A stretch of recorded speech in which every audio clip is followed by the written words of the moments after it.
Okay, that's good.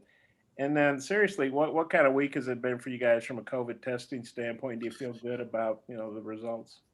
COVID's been we've had a great week with our COVID testing. Um, it's been a good week.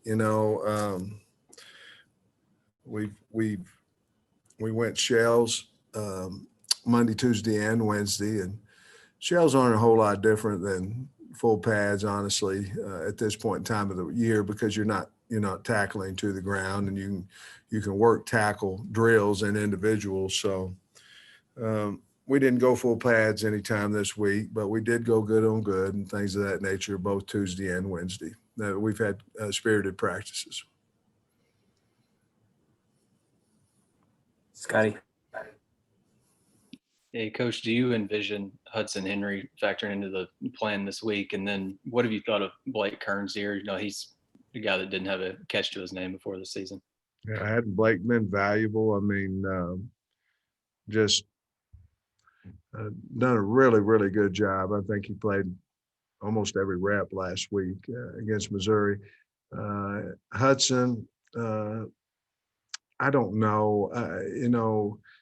If he plays, it'll be a limited situation as of right now today.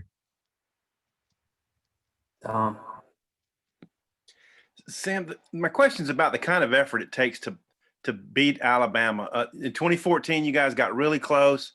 I think you fumbled inside the one and dropped a couple of picks, but it was the kind of effort that you had a chance. What do you have to do right to have a chance against these guys? The only way you can beat Alabama is you think you have a good enough team to beat them. I think I go back to 2013 and we go to Alabama. I'm not for sure, and I don't want to disrespect any of the kids on the team that were on that team, but I don't know. I'm pretty sure there wasn't 100% of the guys felt like we could win. They beat us 50-0, something like that. And then I do know this, the next year we went in there, they came here in 2014. We had a team that believed we could win. And it's like any great high school tradition, any great college tradition, half the teams are beat before they ever walk out on the field. So I think a lot of it is belief. And then obviously you're going to have against a caliber team like that, they're going to have to give us the ball, give us some extra possessions, things of that nature, which they have not done all year because, they're beating the heck out of basically everybody they're playing. So part of it is we have to have a break here and there and maybe several breaks, and we can't turn the ball over and give them opportunities. You have to play a real clean game, but your belief going into it has to be, you have to have your football team believe that you're going to win the game. Yeah, Sam, I know y'all had the one postponement during the year, but you're a couple days away from your 10th game of the season, getting all games that were scheduled in. Is there a sense of accomplishment knowing that you've at least, made it this point of the season, knowing there's a lot of teams that haven't been able to do that this year? I am. I'm proud of our league. I'm proud of the SEC. I'm proud of our team. We did have to take the 1 week of Thanksgiving. But the very next week we reschedule and we're able to play Missouri. Alabama is on their 10th game, and Florida is on their 10th game. And what a great job by the coaches and the players of each team that we were able to get this season in. Don't know if I've ever been on a team that was underdogs in every single game they play. But I'm very proud of our football team that they believe that they can win every one of them. And I think they've proven that by the way they played. And I don't think that'll be a problem on Saturday. So I'm really happy with what's going on in our league and really, really proud to be a part of it and happy with the accomplishments that our league has made this year. Jacob. Sam, your first senior day as head coach of this team, what's going to be like for you on Saturday, just to see these guys celebrate that moment? And what are you going to remember about your first group of seniors that you're sending off? Well, I'm a crier, I'm an emotional guy. So normally I'd be really, really worried about this day. But when I look at them this time, I'm going, okay, you're coming back next year. You're coming back next year. You're coming back next year. So it gave me a break, a little bit this year, because I'm hoping that we get a whole bunch of them that come back. But this team, the ones that stayed with us, I think you can ask them, and I think they are proud of being an Arkansas Razorback. And I'm not saying they weren't in the past, but I'm proud of them. I mean, we fought every single game. We believe that we can win every single game. We've been down in games and come back and won games and come back and, call here or there. We had an opportunity to win another game and been really, really proud of this group. And they'll always be the group that I think about, because my first ever Division I football job. So very, very, very thankful for that group. Trey.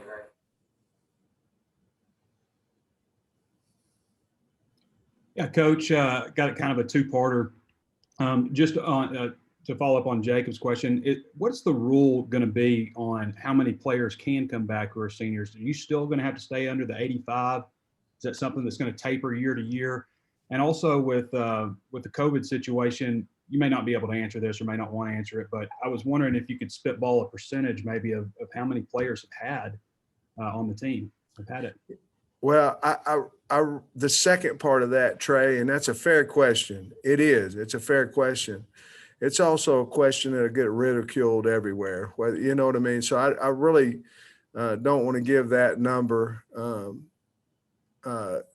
if that's fine with you. The other part of it is, what were you asking me about at first? Yeah, on welcoming senior, I mean, everybody gets the year back. Are you still going to have to stay under the 85 cap? And is that something that goes year to year, tapers down, or what? I don't know how far this is going to go, to be honest with you. From what I understand, you're going to be at 85, not counting these guys. So you can have 85. This particular set of seniors, you could have 15 come back, and they don't count towards your 85 next year. Now, as it continues to go on, I don't know. We're all having problems, Trey, of keeping 85 on our team. We're all having problems.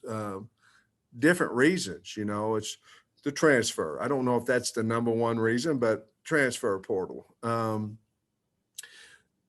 3-year, I'm going to the league, just all these things, injuries, medicals, all this stuff. And that's happened forever, but now you have that transfer piece of it.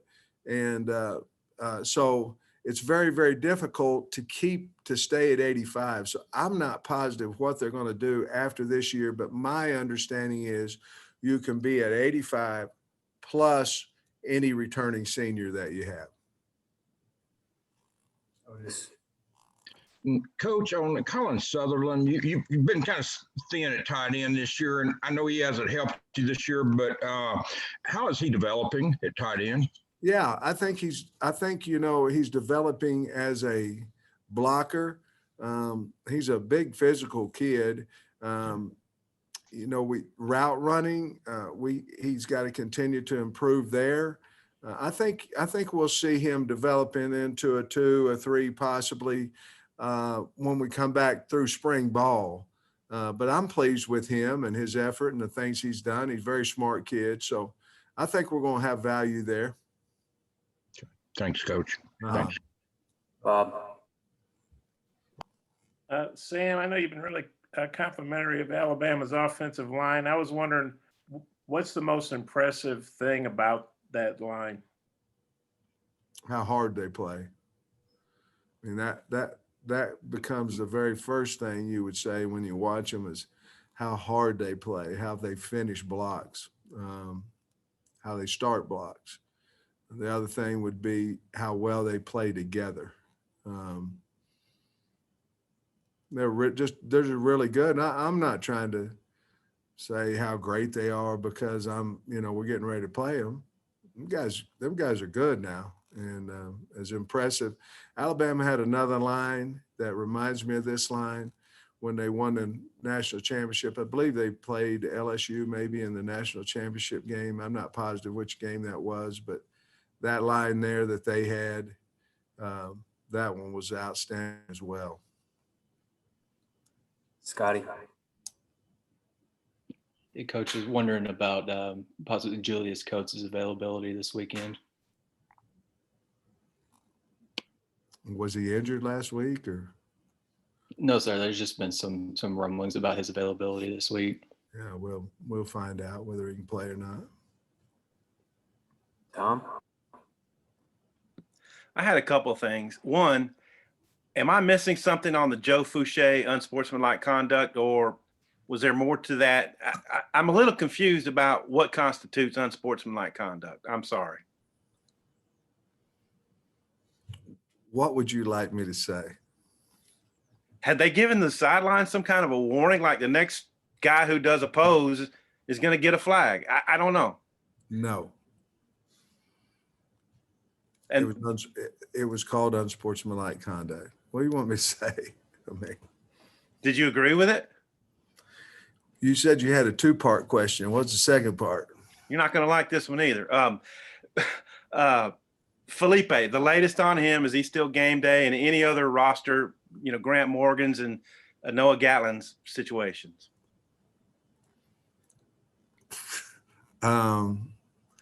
Felipe has been practicing all week, so he's been practicing all week, and Grant Morgan hasn't. And who else you asked about? Gatlin. I don't think he's going to play. The other two, I'm not positive about.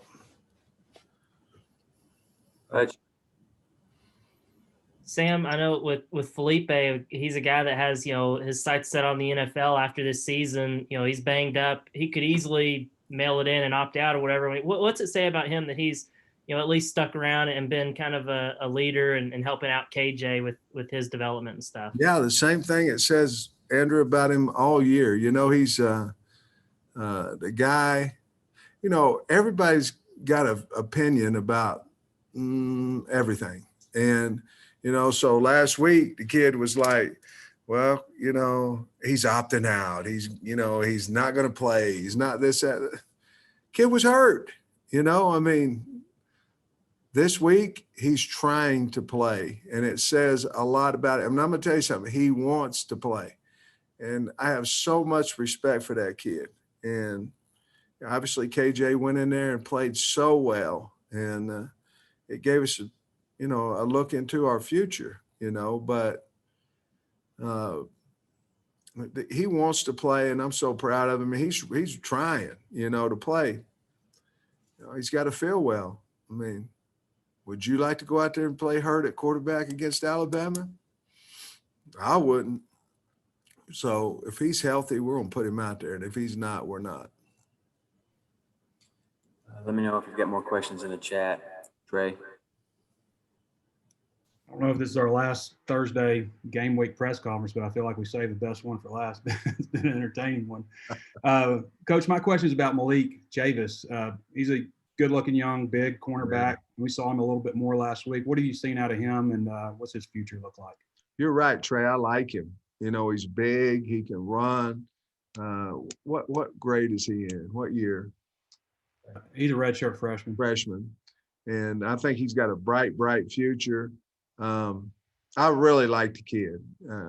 Got a beautiful smile about him, great demeanor about him, and he can run. And so the thing I like about him mostly, Trey, is that he can play corner and safety. He's got the speed to play corner.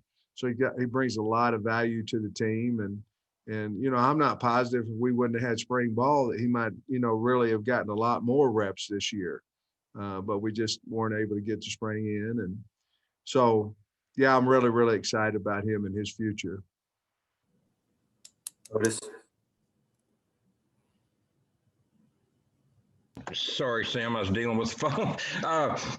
I asked you about Monteric Brown the other day, but and Miles Slusher got injured the other day. I don't know if he came back in. What's those two guys' status this week? Buster's going to be fine. Slush, we're trying to see if he's going to be game day ready or not, but that'll be really a game time decision. He's moved around a little bit, but I don't know if he's going to be able to play or not. I really don't. Tom? Somebody asked Jalen Catalon this on Tuesday, kind of a season in perspective question. I think Nikki asked him. So I thought it would be appropriate to ask you. He said that everyone bought into your message and the coach's message from the beginning, and that the program's in the right direction and everything. Just wish you had a couple more wins. So I'm just wondering your take on 9 games this season, how you felt the team's bought in and the direction you're going. I love the team. There's been some heartbreaking losses, that you wish you had made a play here or there, at Auburn, at Missouri, and obviously LSU. We're right in the game. We're 3-6. They beat us. I mean, that's the bottom line. They beat us. But I wish we could have gave this football team, this state, another couple of wins on the left, another couple of numbers on the left. A&M and Georgia and Florida, they've got a little bit more depth and things of that nature at this point in time than we do. The other teams will match up very well with, and I don't know that we had in the past. So I'm very excited about the future. I love the kids, and I love that they're bought in and how hard they play. I mean, we've been down several different games this year. We were down, everybody remembers that we were up 14. Nobody remembers we were down 10 at Missouri, and the momentum was going the wrong way. This football team will fight you, and they'll play hard. And I'm not saying they wouldn't in the past. I'm not saying that. But you asked me the question, what I'm proud of. I'm proud of how hard our football team is and how much they care about each other and how much they listen, how coachable they are. But I wish we had more wins for them. Last one, Trey. Yeah, Coach, as they say, I guess in recruiting, hay's almost in the barn. You just got a few more days left. Looks like a lot of these guys are going to sign. What else do you have to do? What's left in this 2021 recruiting class? We need some big O linemen and D linemen. I think we're pretty much caught up on all the other positions. When we walk out there on the field, we need to look like an SEC built football team. We have to get bigger. That's Jamil Walker's and his staff and the strength to help us with that. But to answer your question, I think we still need some big athletic offensive and defensive linemen in this class. That'll wrap us up. Thanks, Coach. Thanks, Coach. Appreciate y'all.